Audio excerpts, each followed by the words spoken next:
Okay.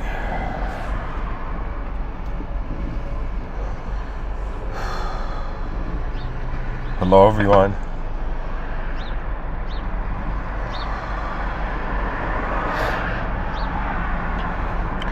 I didn't get much sleep last night, but I thought I'd record an episode right now.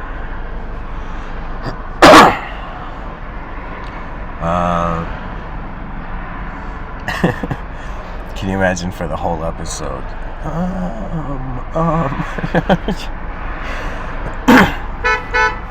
I wanted to talk about the privilege of evolutionary consciousness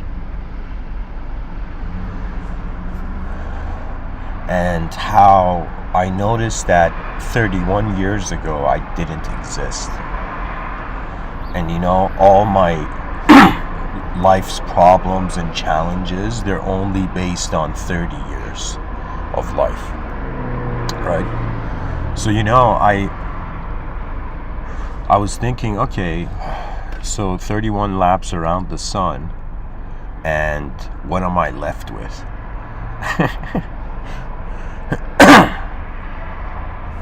And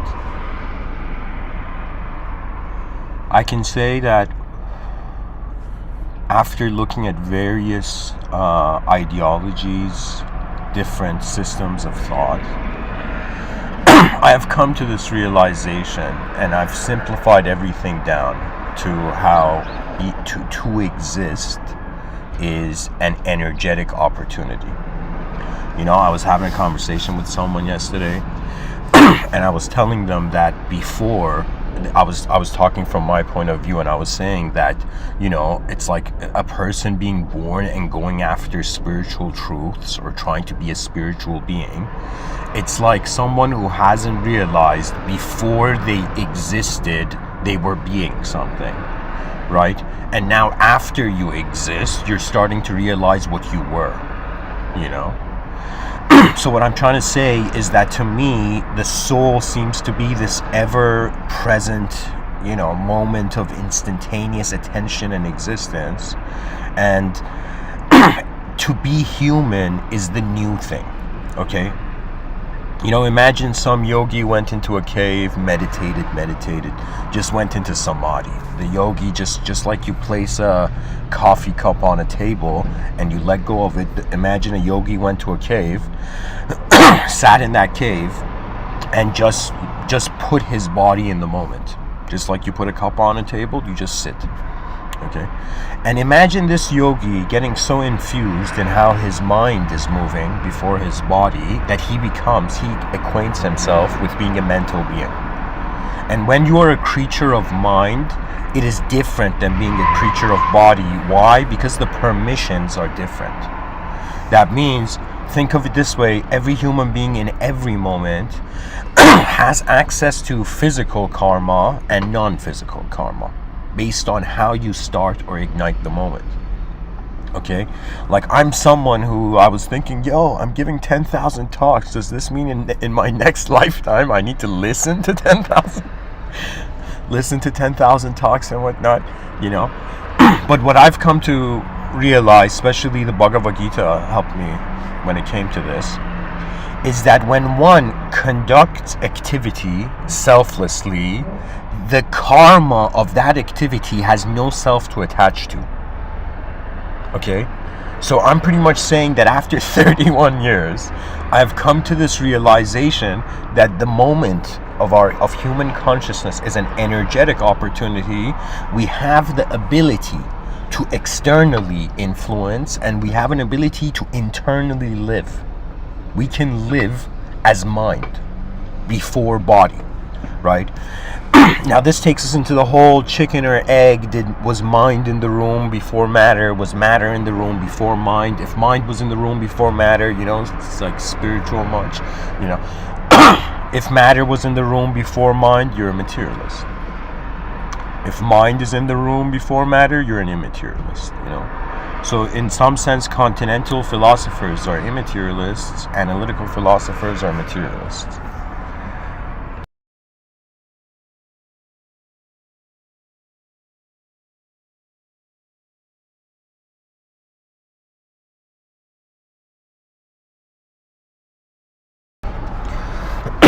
the thing I was saying about the yogi going into the cave, I'm pretty much saying that it's like somebody wondering about who they were before they were born. They go into a cave, they go into this incredible stillness and silence. More poetically, that stillness and silence will find you. Just like in martial arts, they say once the student is ready, the master appears. Once a human being has cultivated enough decency, enough simplicity, enough preferencelessness, enough honesty, and they are just being in the moment prior to any activity being authorized in the inner realms, the person actually accesses dehumanized lives. So what does that mean? That means what I'm trying to tell people is that, spirituality seems cool at first because you think that by escaping the material you will find a sort of eternal salvation. But the reality of everything changes when you begin to realize that when it comes to the nature of your mind, its origin is timeless. But when it comes to the nature of your body has come into existence in time.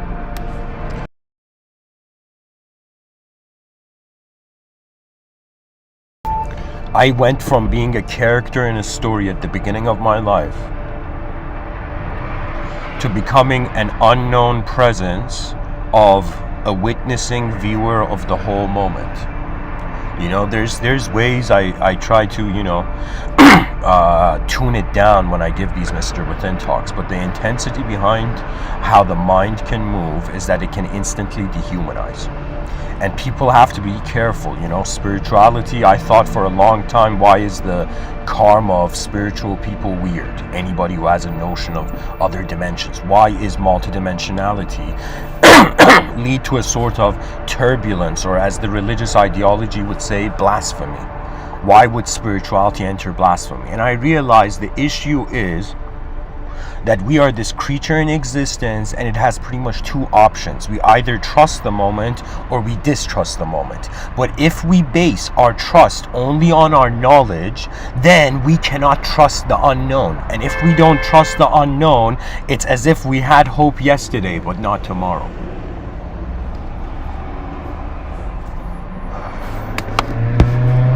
By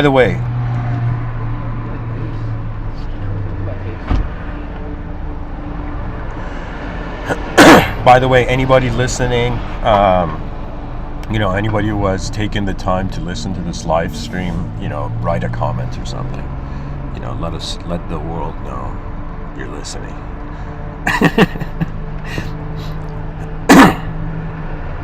Honestly, what I'm trying to say, dear viewers, is that 31 years ago I didn't exist, and that kind of freaks me out, But what's even more intense as a thought, as a consideration, inner consideration, is that 31 years ago I did not exist, but the potential for someone like me to exist was there. What's funny? Our potential is alive before it actualizes as us. Like when children are in their mother's womb, we have this whole debate, pro-life, pro-choice and all this, right? The politics of abortion is a bit intense, especially when it comes to a religious context and view upon it. It's a complex matter.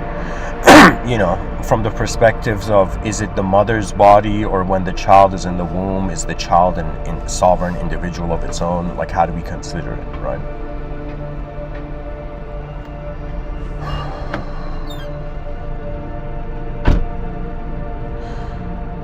What I want to say is that when the child is in the womb of the mother, the child is potentially existing. The potential of the child has actualized. When the child is born, that's when the child is a child. But when the child notices itself, imagine a young child noticing itself in the mirror and moving its hand in the mirror. Jacques Lacan calls this the mirror effect. That's when consciousness stabilizes. This is something they don't teach and they don't tell people, and they don't tell parents, right? But what it is that by the age of 12, Like the first 12 years of the child's life are the most important years where the child is stabilizing its individualism. Okay? But what I'm trying to tell people is that the world is not just one dimension. You know, materialism was cute while it lasted, but in reality, there are non-physical movements. There are things that are moving that are beyond our electromagnetic frequency of perception, right? So what I'm trying to say is that it's like I'm this creature born, I'm like this human being, I'm this entity born in an unknown world, and I notice there's like 8 billion replications, there's 8 billion other human beings on this planet. We all have the same existential design, right? So whether I like it or not, whether I love humanity or hate humanity, I am already enlisted as a human being. That's the thing about life. That's how it's a privileged opportunity to be a self in an unknown world.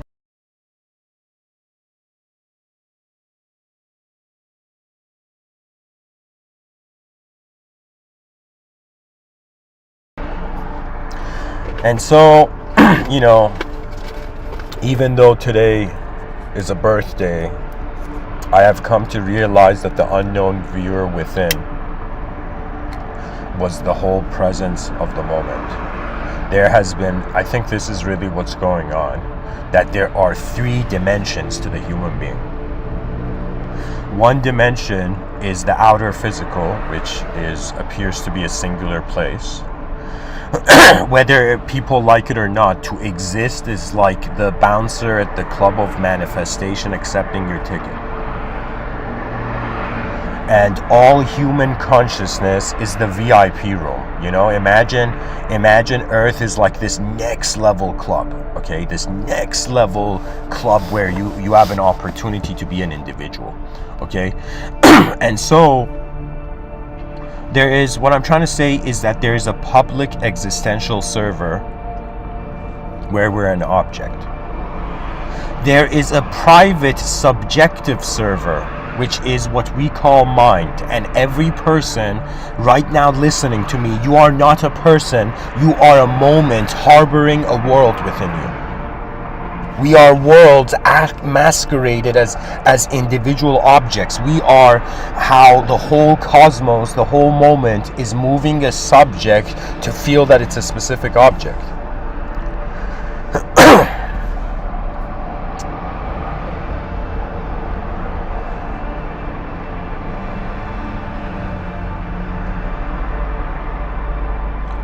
What I'm trying to tell people is that there is an individual. Think of it this way. There is, when we look at the world, there's the whole world is divided between the known and the unknown.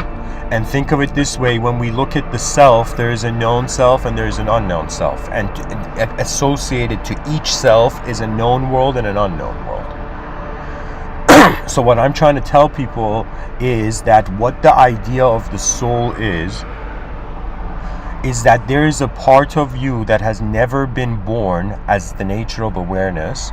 There is a part of you that is aware from the beginning of this universe. And there is a part of you which is aware based on the beginning of your body.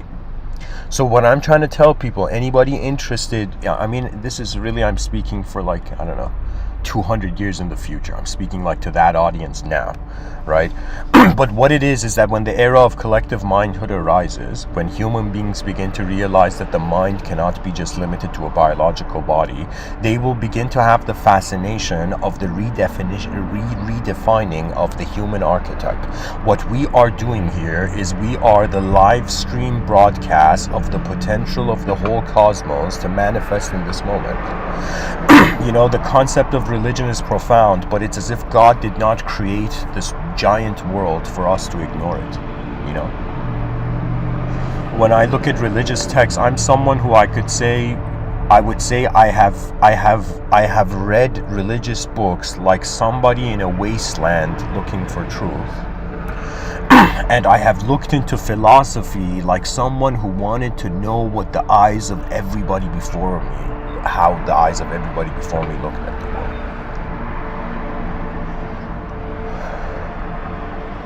You know, today is the day where I will plant a flag and make it a checkpoint of what I have come to a conclusion of.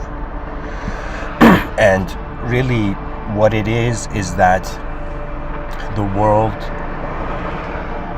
should not be assumed that it is a system that can be understood. So one of the first things that if I don't know, I'm this person who's like this rogue philosopher, giving talks on his balcony or in his car if it's too cold sometimes.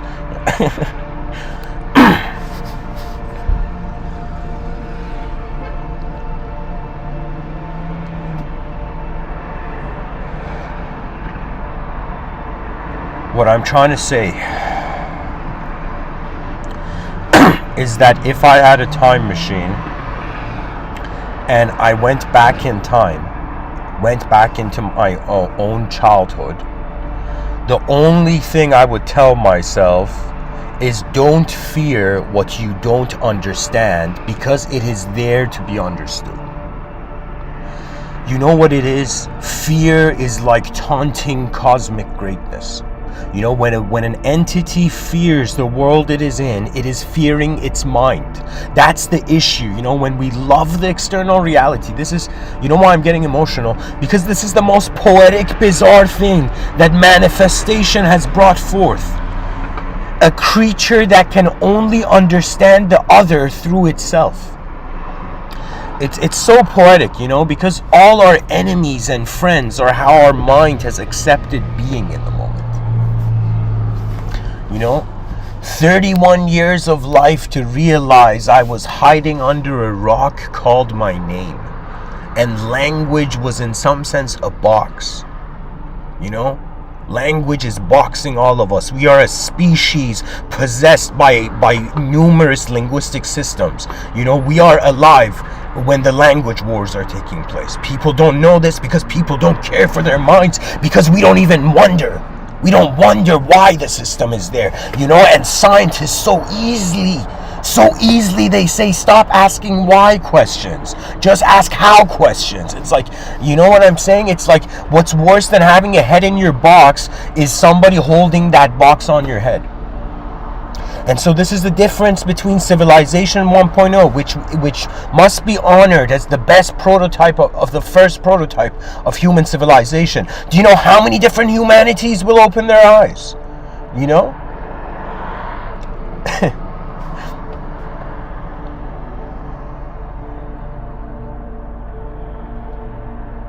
I don't know what it is, but it's like there's moments where I get angry at the world, not at people, just at the world, how the world is keeping people. Imagine somebody who gets upset, not at an individual, but at the whole collective system, as if the person believes in God and finds himself alone in an unknown world, shouting at the skies, "Why have my eyes entered?" And that's when the world reveals itself. You see, what spirituality is actually getting to see what's here. And what's here is a moment divided between known variables and unknown variables. Knowledge is based on the known variables, and it's telling people to ignore the unknown. You know why?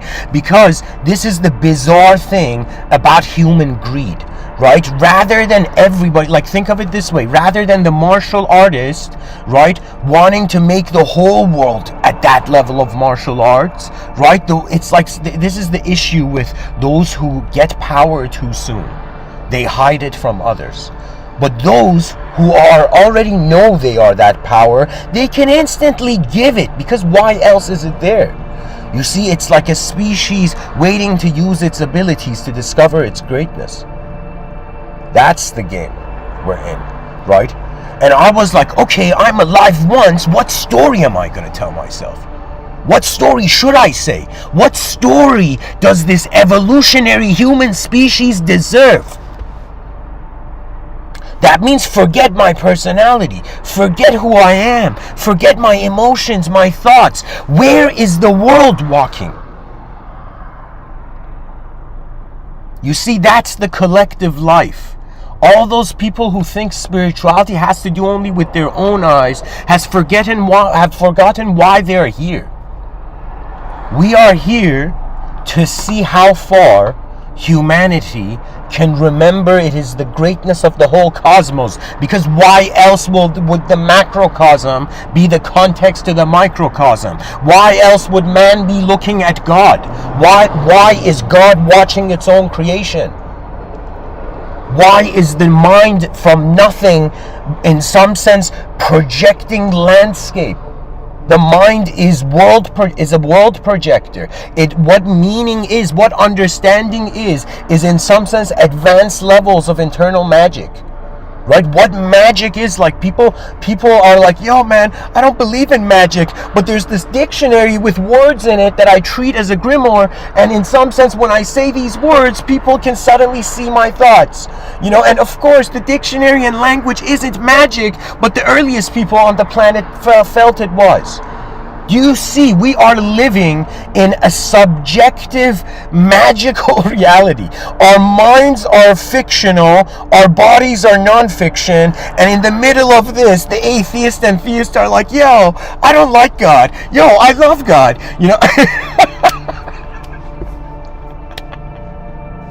Fighting over the invisible, not realizing the edge of the world can't be seen. What kind of beings are we? Those that can notice what they have. This is the purpose of consciousness. To learn to appreciate what it has become. This is something that, it's like for some things, like I'll say this, I think many human beings have this experience.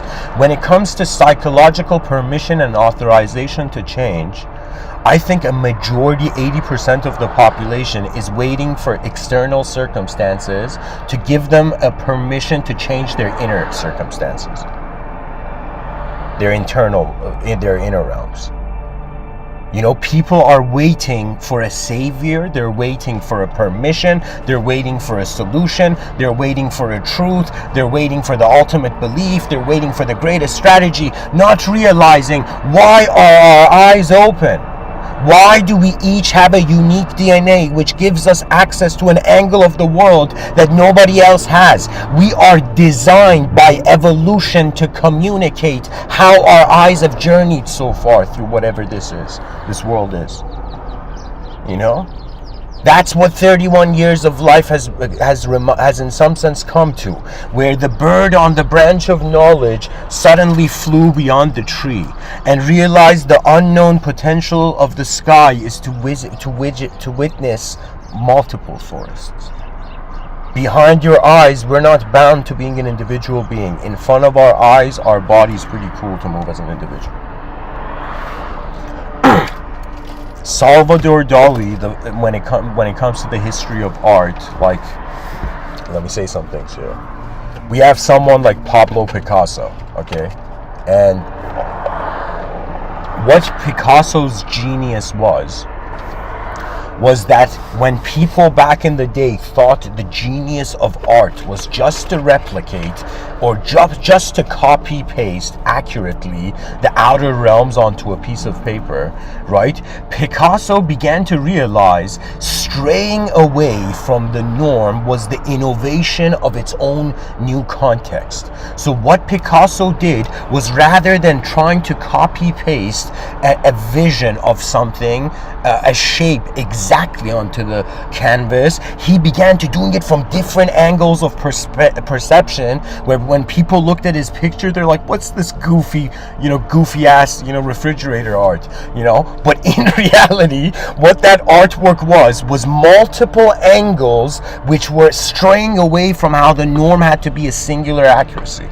You see, it was how silliness released our minds from being shackled to specific ideological systems.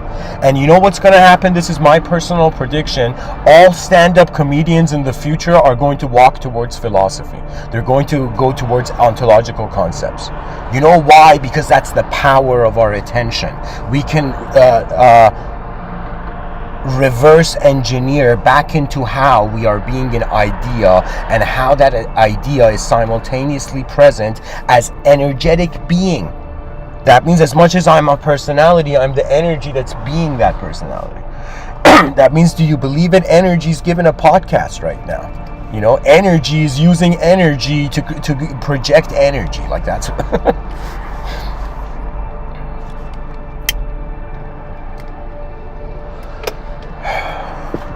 you know, I thought about, when I was young, I thought about what does it mean to worship. You know, I was raised in Iran for some time, and Iran is a theocratical society.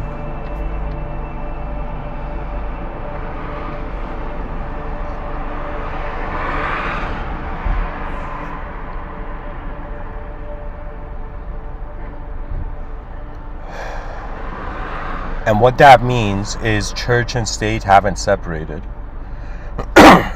or mosque and state haven't separated. And so being raised in a theocratical society means you have to understand how the religious narrative is influencing the laws of the political system, right?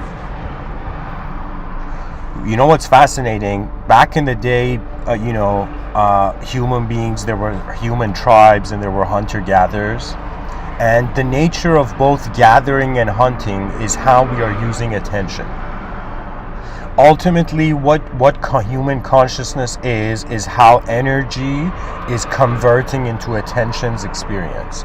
It's like somebody's like, yo, why is existence here? And somebody said, yo, because it's here for us to experience. And somebody then says, why is experience here? And the answer is to exist. So we are a creature that is not just living in one physical world, but we are living it's like a symbiosis of two dimensions. Two dimensions are living as a creature. Two dimensions of the world are living as the same moment. Now, what this duality comprehends is that there is a third witness. That means this whole time, anytime a person has celebrated their birthday, the sentence is like, I celebrated my birthday. Who's that my? We say my body, my mind, my soul. Who's that my? That my is this witnessing force. It's like this original awareness that has never moved. And when you understand the origin of movement is stillness, the origin of speech is silence, and once there is that true experiential contentment with silence and stillness, what was once fear turns into the endless observance of energy. That means there is a way there. It's like forces are moving matter in space, and matter's like, what am I? And and so it's concluding it's how space is a force. The world our eyes give us access to the moment we open them is very different than how when we close our eyes, our mind gives us access to sight. You know, I had a debate with a atheist relative of mine about the nature of mind, and she asked me, what is the soul? And I told her, just close your eyes and remember something you ate yesterday, right? And she's like, okay, I'm seeing it. And then I asked her, who is seeing that image you're seeing when your eyes are closed? And then she was just quiet, right? So to me, that's what I'm talking about, the witness. You see, it's not just a creature that's mastering one dimension. It's a creature that's, upon mastering one dimension, realizes greater dimensions. This is not only true in the capitalistic system when it comes to how money is moving as a sort of entity in the realm. You know, to me, if somebody was like, yo, what's example of a collective being? I would say money. Money is a collective being. It's just like there was a spirit to nature, there was a spirit to civilizations, you know. Something the creatures had to put as the top of the system, and for now is money. What I'm trying to do is say we have to put humanism at the top of the system, because we don't understand in the next couple hundred years what's going to happen is massive technological innovation. We are seeing evidence of this, that a creature that was dependent on a natural environment, by thinking its civility requires its own behavior in a collective system, it's as if we are acting as a rogue god. We are like rogue divinity. That's a really cool way of saying it, I think. Imagine there was this elite group of advanced, like, imperial warriors back in the day, right? And imagine one of those imperial warriors decided to leave the others, right? But the idea is that might, that greatness of might, is still present regardless of if the person has gone rogue or not, right? Because it depends on what sort of involvement you want to have in the world. You know, sometimes what people may think is shyness is simultaneously a decision being made about karmic consequence. It's like it takes videos to buffer, and for some people it takes, time to be.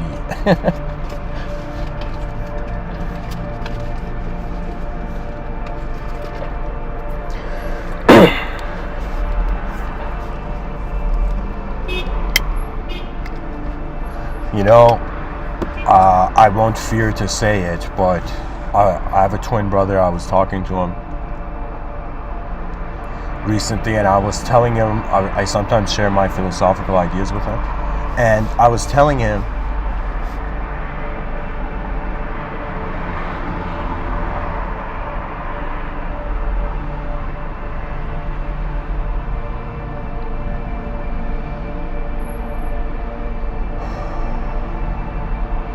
how we are all born to die. Every person, every romance of consciousness with the moment, it's all leading to an unknown state. Somebody could have, let's say there was a professor who was like, yo, I have so many PhDs, I'm gonna redesign like the whole PhD system, right? Imagine in the future we have a professor like that.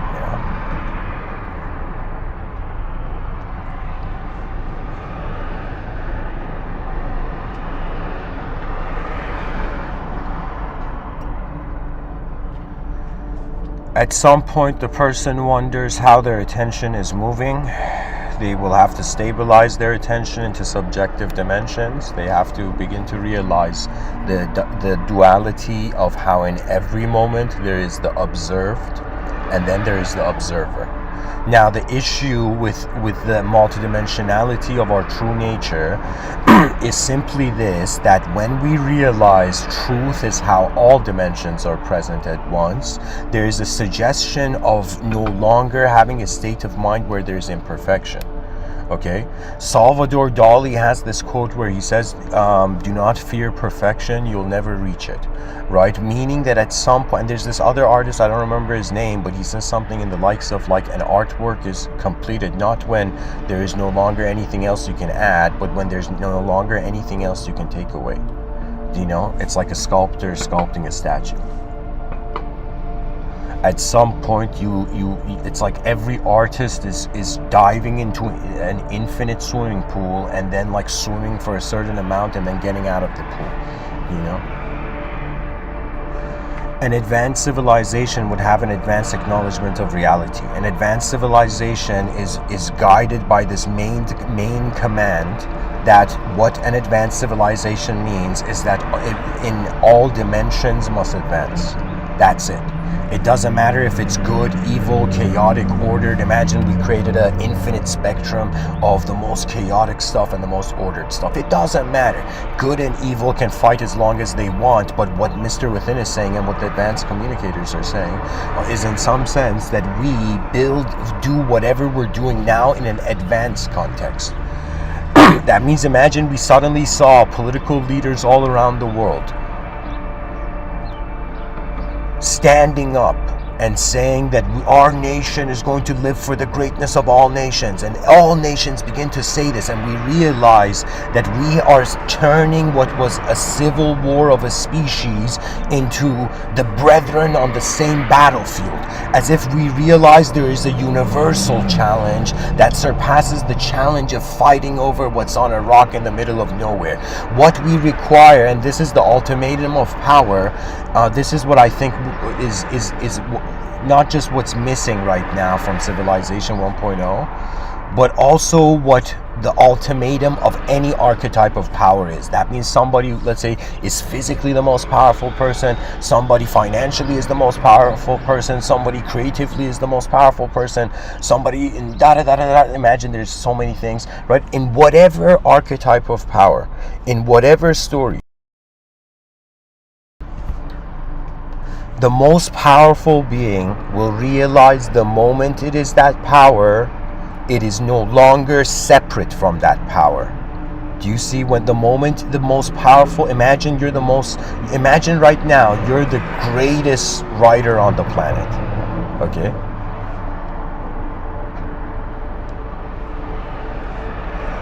Now, for the greatest writer on the planet, what else is there left to write? Do you know? It's as if the person's knowing is not dependent on some sort of simulation that has to happen. It's as if the question comes, how is my attention holding the whole moment as a value system? In the chat section, somebody says, rogue divinity, exclamation point. You know, it's like, that's what's up, you know. Somebody says, do you think humanity is out of control or just troubleshooting? I think humanity is just troubleshooting is an incredible title for a book. So whoever wrote that comment, I think you should write a book like that.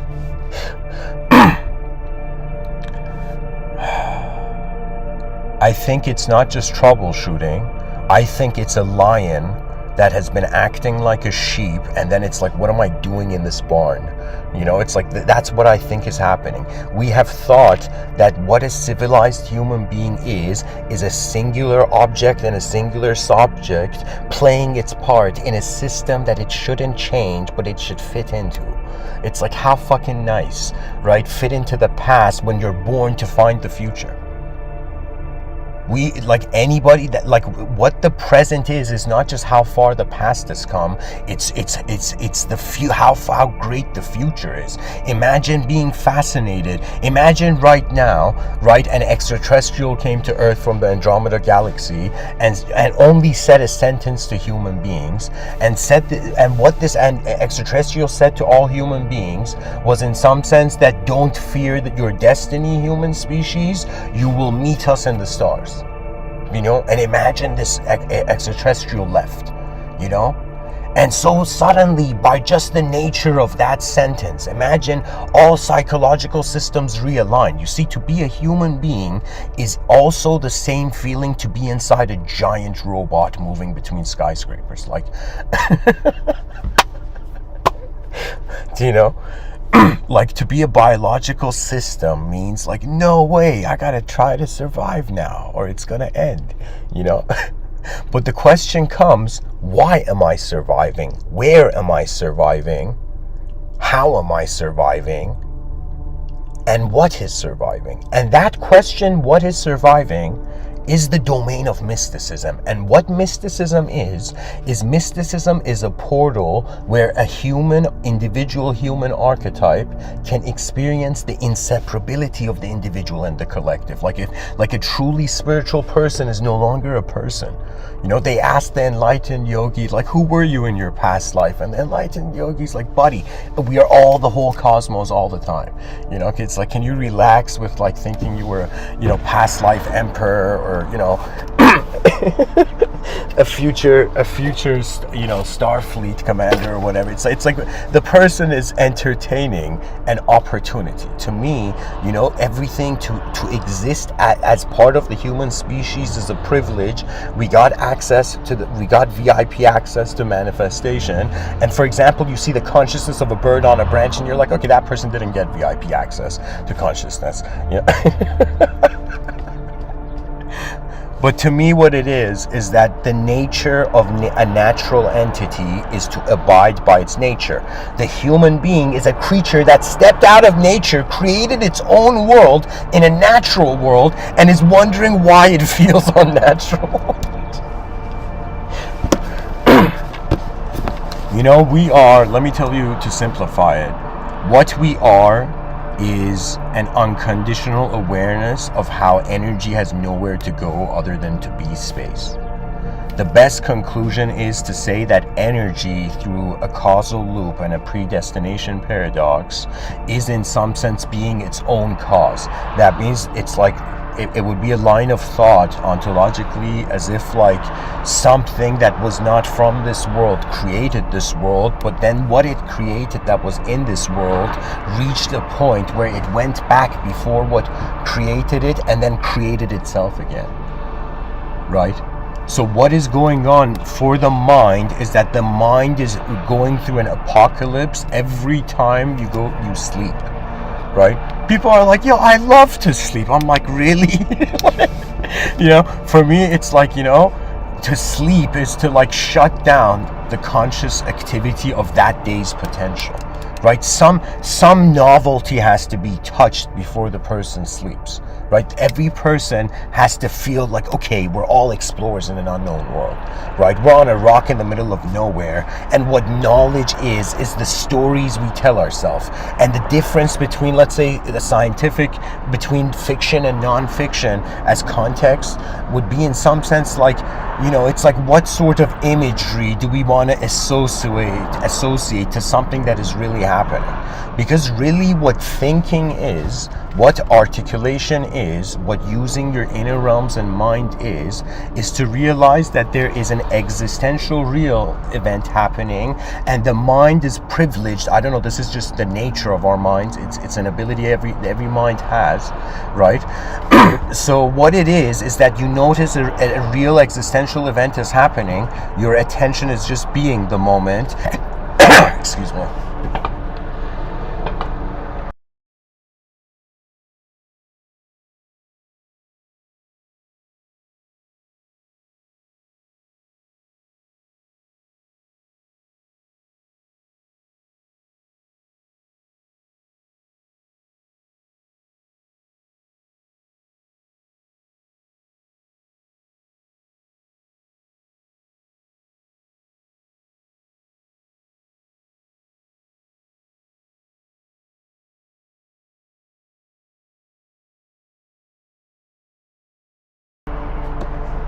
Excuse me.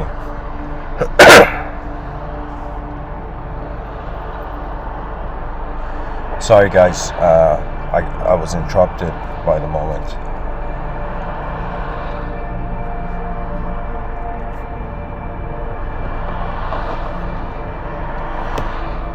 I guess what I was trying to say was that you at some point become acquainted with the nature of your attention, and then you realize your personality has been deciding how much of the world should be unknown, right? And so what happens is that the first thing a person should trust in reality is their self. If you can't trust yourself, you can't accept your karma, you know? So the first thing is that every psychological, let's say, conscious position in the realm has to accept its moment, trust. And so trust is advancement. When we trust our world, we get to walk with it. You know, what it is like, to me, to be a human being, there's an honor to it which is unacknowledged collectively, and it's bizarre. How have we ignored that we are way superior than all the other species on this planet? And it's like, with great power comes great responsibility. Humanity is the Spider-Man of the, you know, of nature's, you know, of the animal kingdom. We are like that species that, compared to other species, have the ridiculous superpower of noticing how bigger the world is, right? And multidimensionality means to, in some sense, wonder who remembers.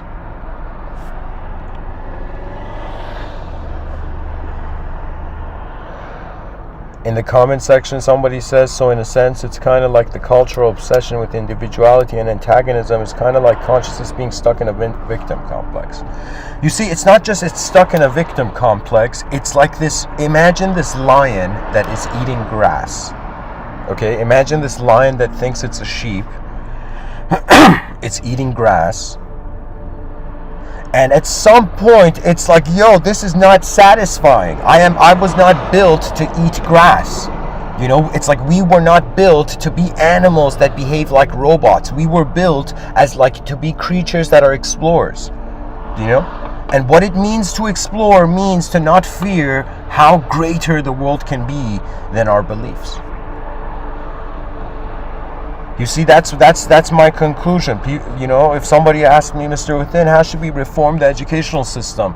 We're 8 billion explorers of an unknown world, and it's like educational systems will turn into barracks. They will turn into, at least this is my vision, right? That if somebody, like if let's say I could press a button and the whole educational system could reset in design, it would pretty much be a ranking system where, how would I say it? Everything is communication, and we will study communication as the nature of the human mind. You know? So it's kind of like schools of advanced communication everywhere. You know, if you think about it, you know, the movie X-Men, like that was like an amplified version of the human DNA, right? We each have a different DNA, and it's not just that our DNA is different. Our DNA is this privilege of consciousness to choose what it wants to condition itself. That means the way a person bypasses systematic conditioning is by realizing they are a free will agent. And what the free will is, a person may suddenly be like, yo, I don't know who I am. What do I do with this knowledge? And I would say the attitude towards it should be that you have to watch it, because what else can I say? Your eyes have opened, the moment is manifest, you are an animate force, you can coordinate the force, and it's all about what you want to look at, you know? I was watching this show called Shark Tank, and if I remember correctly, there was a shark there named Damien. And I don't know what it was. It was like this short, you know, YouTube short of this guy saying something in the lines of like he changed his life when he stopped having low value thoughts and having high value thoughts. Right? And I was like, yo, that's so chill. Right? You know, a person's like, yo, man, I'm so depressed. And imagine somebody being like, yo, man, that's too low of a thought. And, you know, it's come up with a higher value thought. And the person's like, okay, I'm upset, but I have vision. I have ambition, you know. And really what the nature of our mind is, if somebody was like, Mr. Within, why do we have minds? To actually interact with our own future. That's the privilege of being a conscious entity in an unknown world.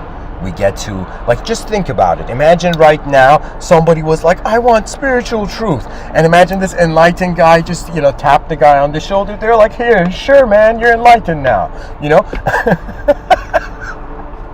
And imagine that person suddenly knew everything about everything, and the person was left being like, there's nothing to do. So it's another way of saying anybody who walks towards truth, you're walking towards non-dualistic being.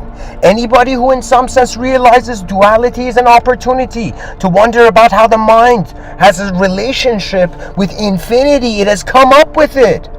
Do you see, like, you know, it's as if, like, why does infinity matter? Because duality is living for something.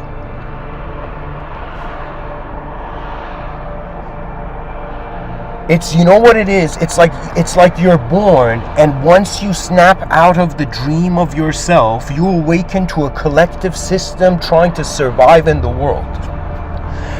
You know, it's like once you reach the top of Maslow's hierarchy of needs, you reach a moment where you're like, okay, I'm the most advanced individual, yay. What do I do now? And it's as if, as long as the whole system is not advanced, how can you be advanced? You see, it's like, imagine a ship is sinking and somebody's like, I'm the most advanced being, but the ship is sinking, right? And this is the nature. Once we wake up from ourselves, we discover that there has been a humanity here. And the most beautiful thing about it is what may happen, right? Like, it's like a person's mind has an ability. Let's say a person's mind is imbued with imaginative, you know, movement ability. And the person imagines a future where everything's free and it's a sort of utopic salvation. And the person sees that there's a flaw in wanting a utopia, and it's a flaw in accepting a dystopia. So what we're left with is, it's as if we can't have a super happy world and we can't have a super sad world. So what do we do, right? It's like between cycles of inefficiency and efficiency, the human consciousness is like, what do I do with the opportunity of being this container of being this 100-year container of energy? You know, there was a time where somebody told, like, how would I say it? This concept came into my mind about purity, right? Purity of being. Like how, what does it mean to be a pure being, right? And to me, I realized purity, or the absence of purity, it's as if like some part of the self has not accepted that it can have the better.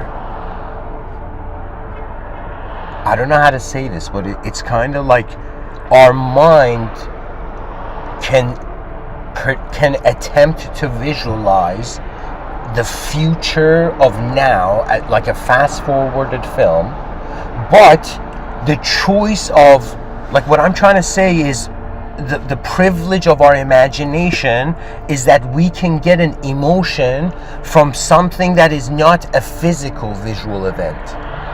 You see, the nature of your mind is how your eyes are here. How your eyes are here is usually taught to people through the duality of self and world. True mysticism is when you realize the self and world are having an infinite relationship in the void. So what it means is that it's the privilege of what you find freedom to be. You know, it's like a free soul is a consciousness that has not chained itself to a specific context. So what does that mean? Infinite creativity. Why? Because we're an explorer in an unknown world. The unknown will never be fulfilled. It's as if the unknown was here before we were known, right? It's like a bell curve of knowledge, and then at the end of it, it's like back into the unknown. So the purpose of really conscious human life is to prepare for the unknown. We're all walking towards the unknown. And when we're in the conscious waking state, it makes sense to try to wonder, okay, what if there is forces moving the moment that are unknown, in the sense that our story of the world cannot capture its accurate presence.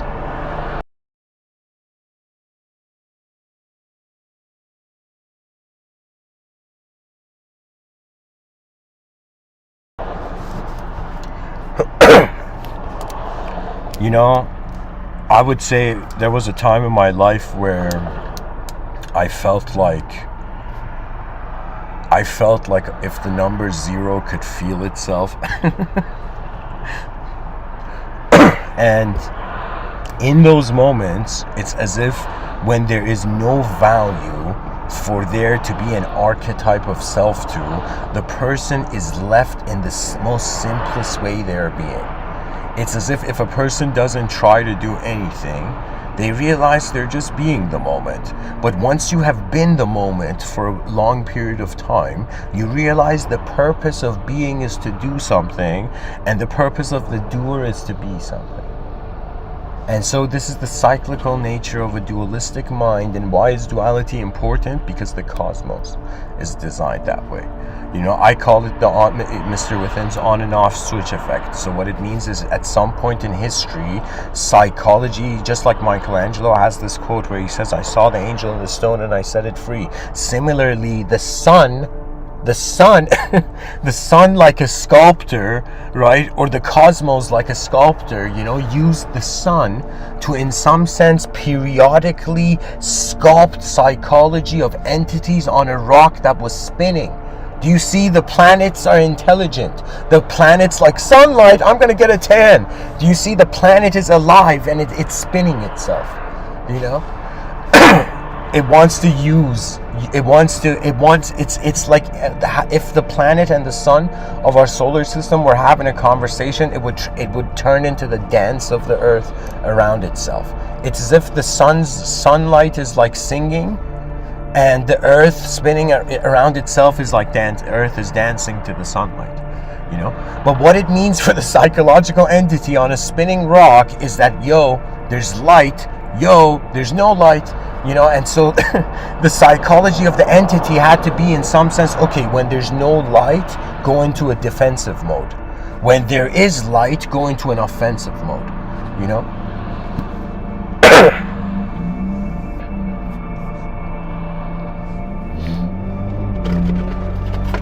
Anyways, if there's any questions, viewers can ask. I've pretty much reached the end of the talk.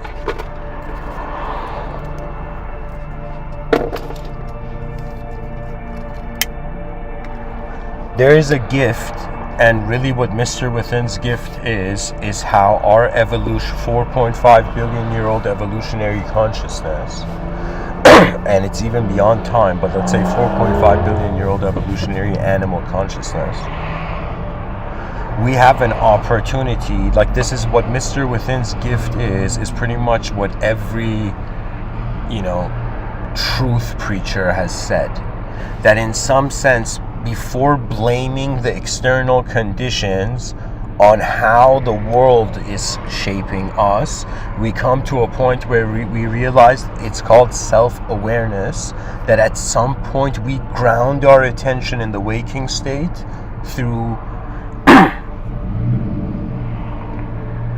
choice.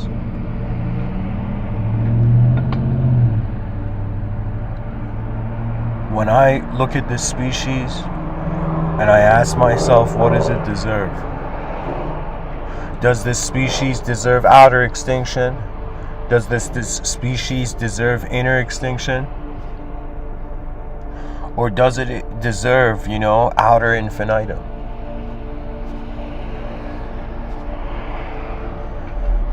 Or an inner infinitum?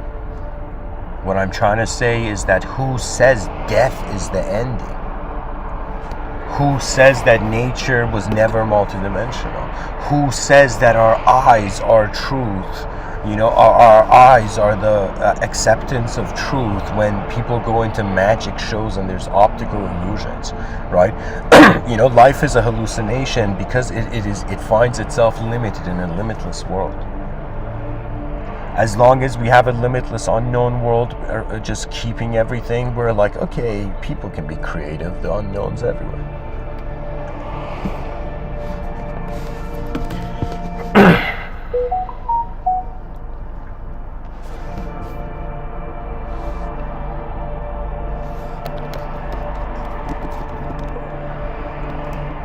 What I'm trying to say is that we have to move away from solipsistic inner truths, and we have to realize that to be a human being is a rare opportunity as a conscious agent to serve human civilization. You know what it means? It means that our minds are not from Earth. You know, our minds are like how the sky is building, how the sky is moving humanity to build an advanced civilization.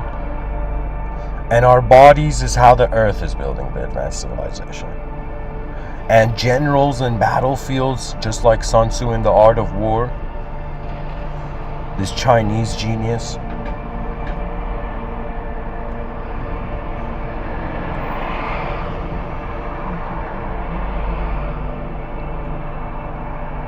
the general that is in balance or in harmony with the heavens first is the winner.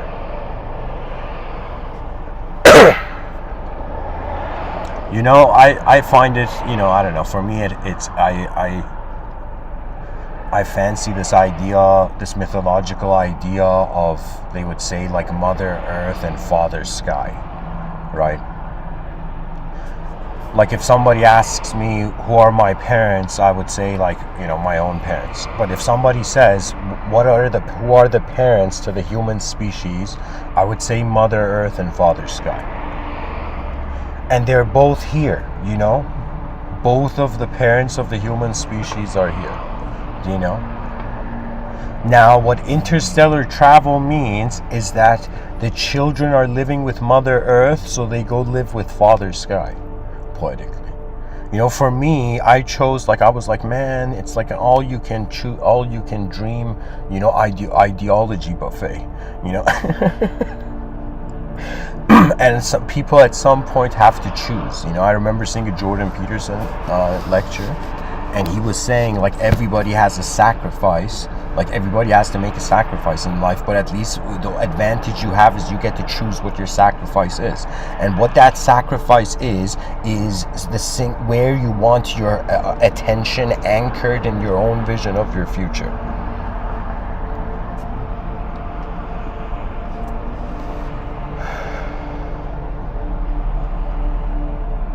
You know, I'm kind of like this being that for 30 years has learned from the known world, and I've reached a point where I feel like now the other side of the coin is happening, right? Like, to me, I was looking for, okay, what can I know from this moment? And when I go from that perspective, everything I look at in some geometrical way based on how my past has moved comes into shape. That means it's this notion where the spirit of your mind poetically becomes your ally. And what does that mean? That means how honest you are, not with others, but with yourself, is your spirituality. Anyways, guys, thanks for listening. I don't know why, but I'm gonna, maybe there might be a Discord event later. But, and anybody who supports this channel, like, it's pretty easy to join Discord, you know. It's literally like 1 second.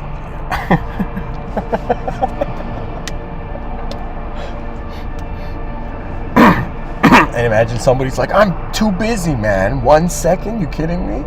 You know? I can't lose 1 second of abstract time created by my brain, so then void can convert into infinite meaning, you know. But anyways, let's find a more advanced value to end off with. There's this story of I'll share this story. It's this Gnostic story where hopefully I could share the story accurately. There's this guy who's hopeless, and he doesn't know what to do, and he's just like lying down on the ground, like on the street, like leaning on a corner on the street. And this Gnostic priest back in the day is walking by, and he just stares at the guy. It's like, why is this guy doing nothing? And then he just walks past, and he continues his walk and leaves, right? And this guy is so bored and in some meaningless void emotional anguish that he's like, oh my god, this is like me saying what the fuck to the power of infinity. Do you know, the person, like that level of anguish, you know? And the person's like, man, what is this life, right? Like, what do I do? And the person, this guy who was lying down on the street, what does he do? He goes on a walk in the forest. And as he's going on a walk in the forest, or before he truly gets into the forest, he just stops, like somebody entering a temple, and he says, God, you know, if you're there, give me a sign. Like, what is this? Like, what do I do with this life? What's the point of this consciousness, right? And the guy was so hopeless, lazy, just, you know, lying down all day doing nothing, right? And so when he says, God, give me a sign, and then he enters the forest, right, he feels like something unique. Like, I don't know, he feels like he's worthy to see, you know? And so he goes into this nature and in this forest, and he suddenly sees something. Like, imagine after 20, 30 minutes of walking in the forest, he sees something where, you know, when somebody sees something unbelievable, they cover their eyes. You know, like something smart to do if an alien suddenly lands in front of somebody is for them to close their eyes, right? So they psychologically process, then visually process, you know? So this guy goes into this forest, and what he sees that shocks his soul is that he sees a grown wolf that doesn't have limbs, that is just staring at him from like a couple meter distance, you know? And he just gets shocked. Imagine you see something so unbelievable, you're like, did I stop breathing? Like, what is that?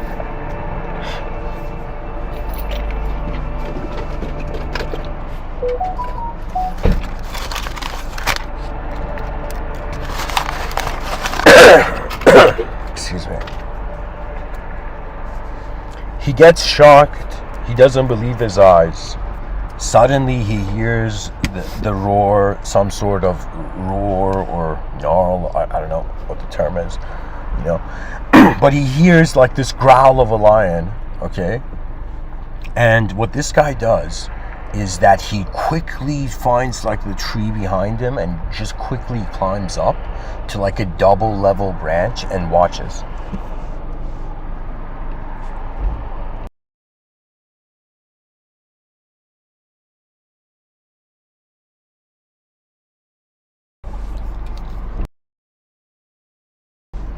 Double level so his scent isn't accessible or something, you know. But anyways, so this guy climbs this tree, watches this moment, and he sees the most unbelievable thing, that this lion with food in its mouth, right, comes up to this wolf and throws food in front of this wolf.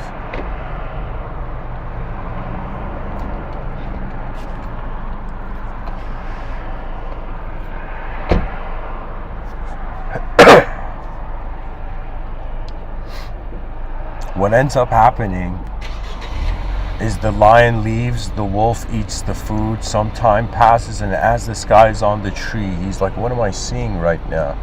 And he realizes this is a divine sign. This is like an unbelievable thing, right? Something his mind could never fathom but happened.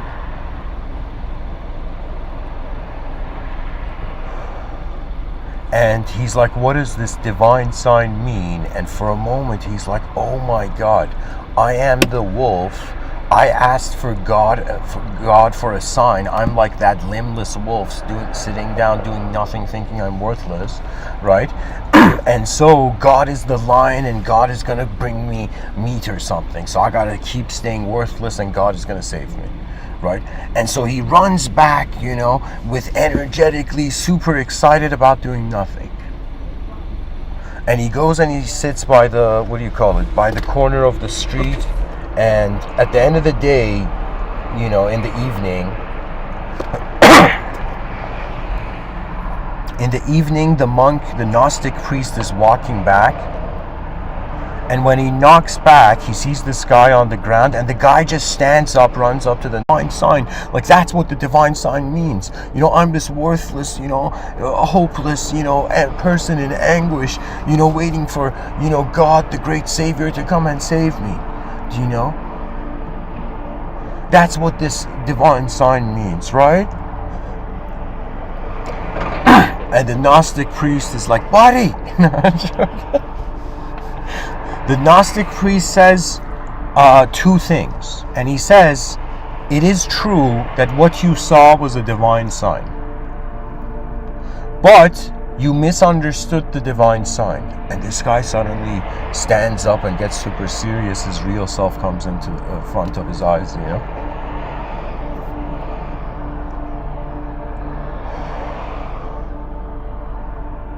And the Gnostic priest says, it's not that God showed you that lion feeding the limbless wolf so you think you are the limbless wolf. God showed you that so you realize you are the lion. You are not the limbless wolf. You are the infinite giver, not the temporal taker, you know. That's the nature of an advance. Those dimensions, they're beings that have completely advanced their dimension, that the only thing left is to come to our dimension, you know. It's like the human species should be seen like, you know, like this, the human family is having this gathering, and, you know, we've invited extraterrestrial, you know, guests, you know. We should have these playful ways of entertaining the extraterrestrial and trying to see what is the nature of the mind. You know, some philosophers say the world is made of matter and substance. Some people say that the consciousness is treating language as a sort of subjective truth to everything. You know, so what do we really do with a dualistic being realizing it's multidimensional? Right? What do we do with these dimensions? And what it really means is that you choose an approach, and then you realize that the nature of eyes being in a world is that you get to see a type of world.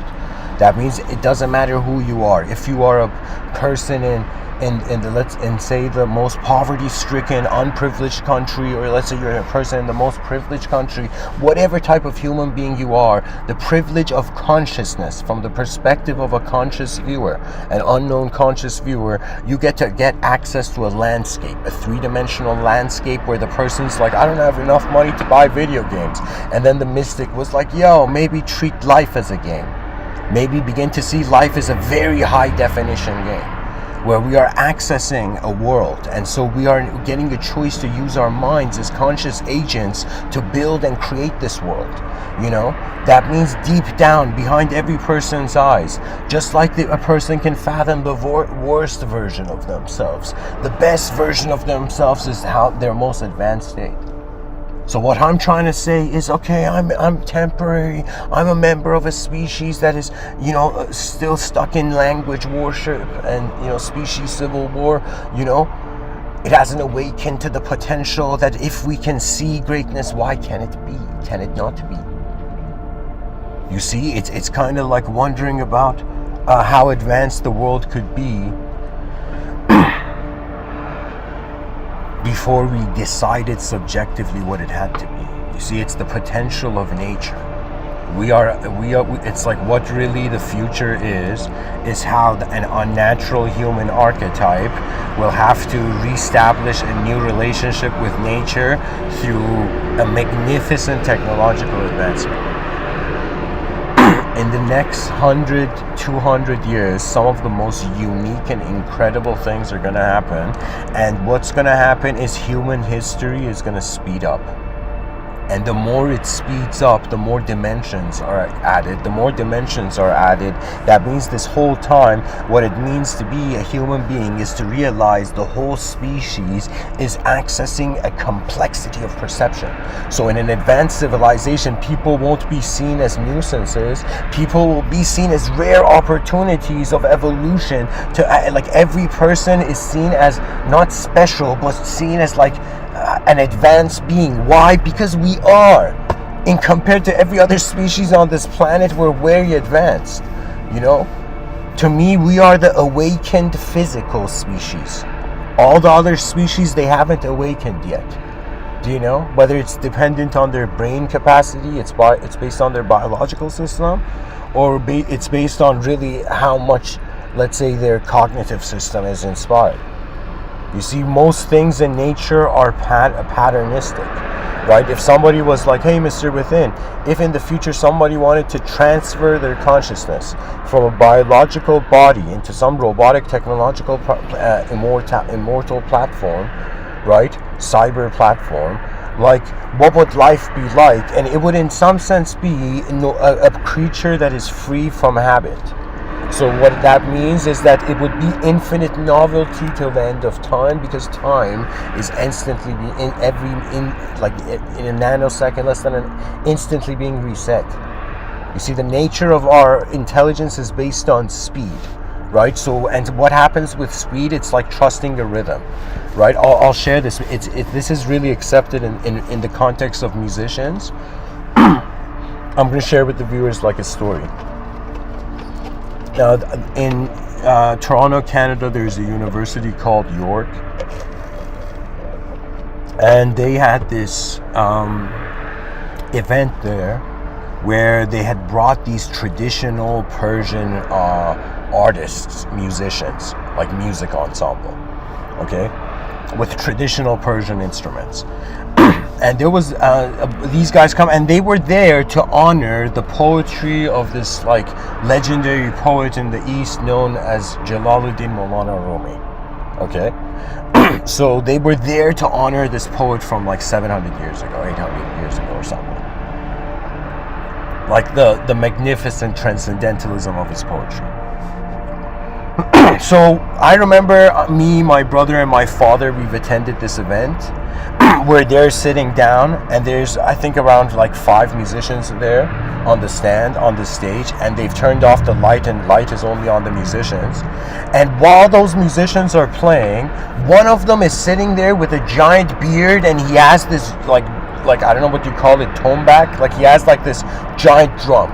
under one of his arms, and he's like playing it. Like with two hands, he's playing on a giant drum, right? Under his right arm. I think it was his right arm, but it could have been his left arm, right? But anyways, right? So these guys all play together in some like next level, like nice harmony. Like these guys have practiced. Like you get that feeling when they played, right?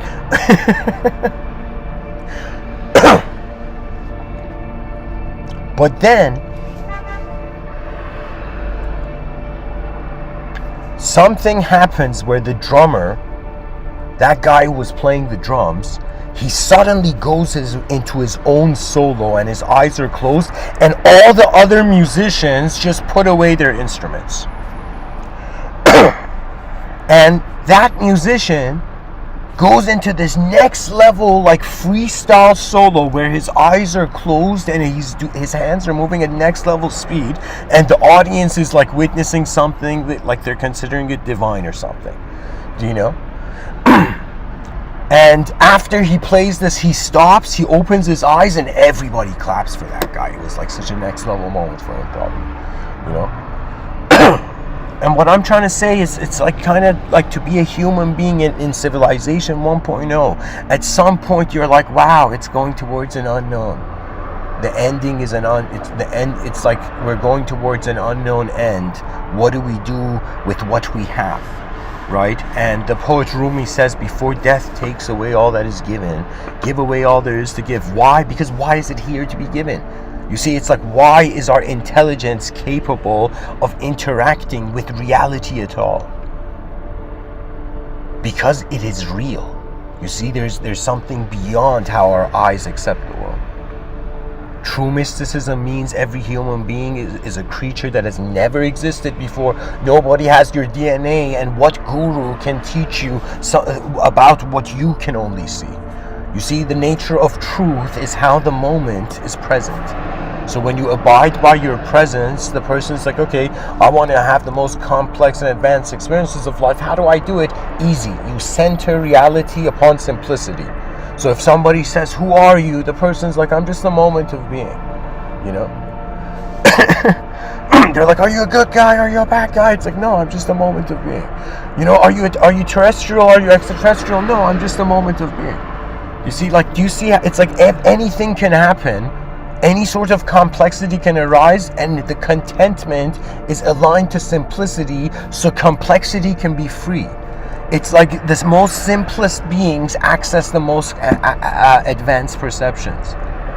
You see, so when it comes to greater dimensions, we are like the, you know, oblivious children of a greater multidimensionality that's just here.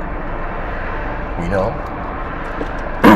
What mysticism means is that we don't want to just have a cool story to our life. But we have noticed the unknown, and experience and existence are due to their simultaneous nature. It's as if, what does the free will do about how the divine will is moving everything? And so the answer is, you abide by what you are. And it's another way of saying, if you hold the context as simple, you can fearlessly, you know, experience any concept simply. Like, understand any concept simply, you know.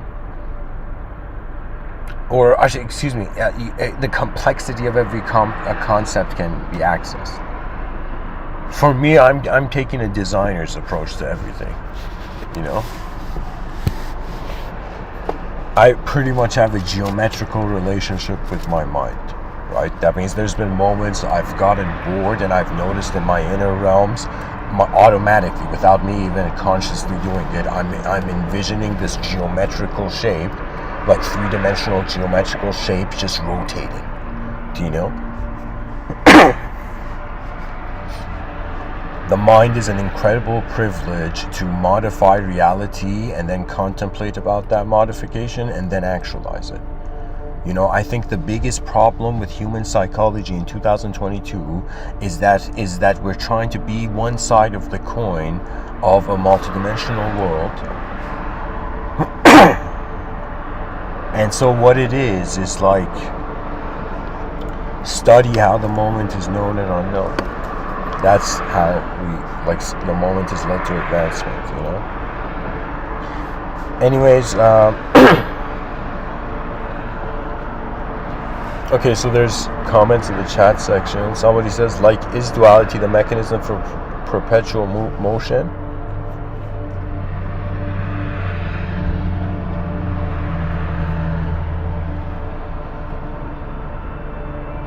Duality is the geometry of our awareness to change.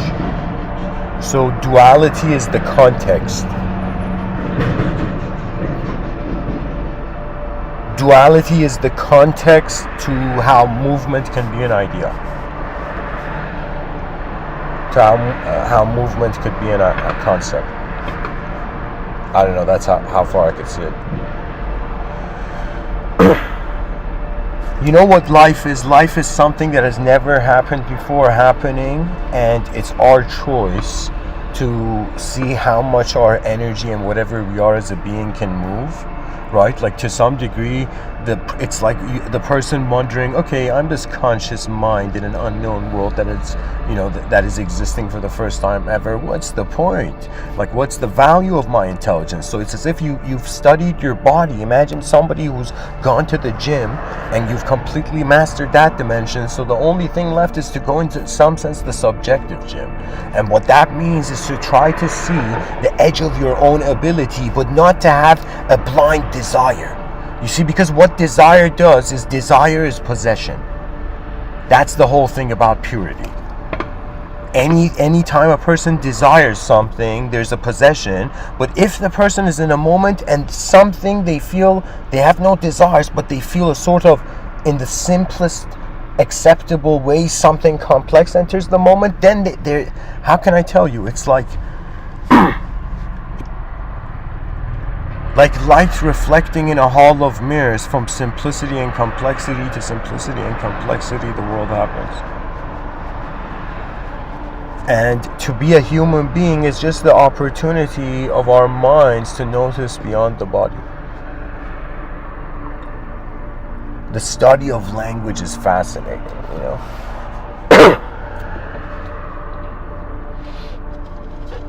And they should make all of, this is my view, that not kindergarten, but let's say primary school, right, in the educational system should just be history classes. Should just be accurate history classes,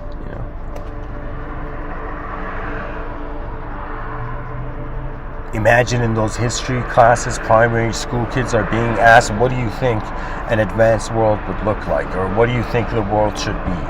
Or what do you see? It's like, do you know what I'm saying? What do you think an advanced civilization would look like? And children have all this creativity, and it's as if that creativity is not being used for solving the greatest problems on the planet. You see, the educational system needs to reform so much. And on another level, we're like, okay, what's the point of history? Why is history if history was a machine, inside this machine, this biological program is continuing on the surface of the earth, and from beyond it, just being an unconscious biological system, it has become a conscious subjective agent of the biological system. That means a conscious cognitive system has noticed it's being a biological system. Now the choice of attention has to be, if my body moves before my mind, I'm a materialist. If my mind moves before my body, I'm an immaterialist. Do you see? And this is just our relationship with duality. My Mr.Within's personal philosophy is that I call it the ring of the absent heaven, right? And it's this idea that this world has pretty much 4 quadrants, 4 dimensions that encapsulate everything. I'm that bold guy in history saying these 4 dimensions are encapsulated to and the infinity symbol. So these are 4 dimensions, imagine 4 quadrants or 4 sectors to how intelligence can manifest. Okay? Now, what does the void mean? That means you as a human being are okay, I gotta become content with absence. with nothing. And then singularity means my mind has to be capable of being content with how everything is being everything. That's the singularity. You see? And then at some point you're like, no, my mind has to also be content with being a self in a world, with being an object and a subject. You see, that's the nature of duality. That's the number 2. And then what's the point of infinity? The point of infinity is the destiny of duality. And what does that mean? That means a species was looping in good and evil, good and evil, good and evil, karma, manifestation, and then at some point,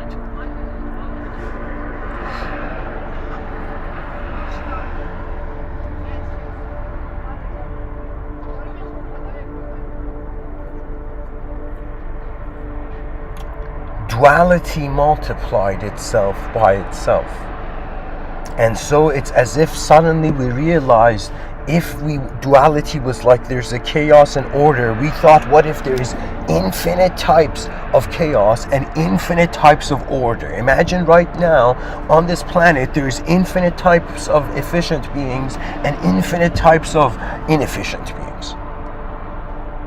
And it's as if greatness is not alone in a dualistic universe, of course.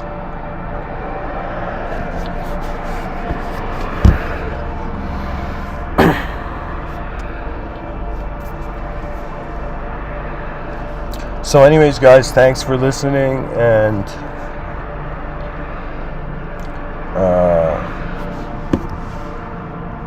I guess it's an incredible privilege, to be capable of, entering cyberspace.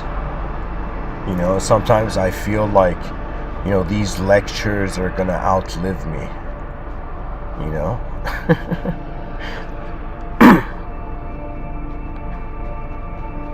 These Mr. Within lectures to me feel like my immortal children, Or I shouldn't say immortal children, but they feel like my immortal past selves. Yeah, exactly. So it's as if every time, like that's the nature of cyberspace. It's the fourth world. Infinity is a state where you start causally from conceptually as a limitless being. So most people their psychology is like, man, I'm a limited being in a limitless world, like WTF, but you start off as a limitless being causally, and the effect is limited. So it's as if we are eternity's journey in the void, which has a temporary effect. Anyways, thank you for listening. I hope this episode was helpful. Much blessings and namaste. Rise, mankind, rise. And I decided I'd do this. Subscribe, share, like, comment. And I guess at the end of each episode, I'll ask the viewers a question. What do you think about the concept of birth in an endless world? So comment, below in the video. Thanks for listening, guys. Rise, mankind, rise.